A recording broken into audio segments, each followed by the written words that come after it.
Hello friends, welcome to TrendTech Guide. Today I am going to guide you through how to convert video into audio. If you are new to our channel, don't forget to subscribe. So let's start.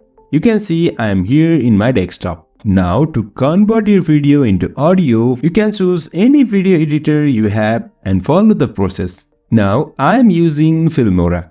You can see I am opening my video editor, Filmora. You can see I am here in Filmora. Now I'll choose one video. For that I'll click on this plus icon and go to desktop and choose one. Okay, this one.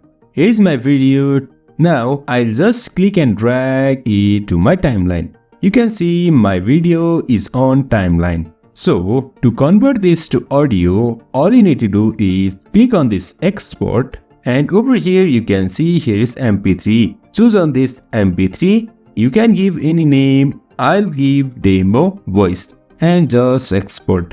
Okay, that's it. Our video is converted to audio. We can check this on our desktop. You can see this is my video and this is my audio of this video. In this way, we can convert video into audio. So if you find this helpful, don't forget to subscribe. Have a good time.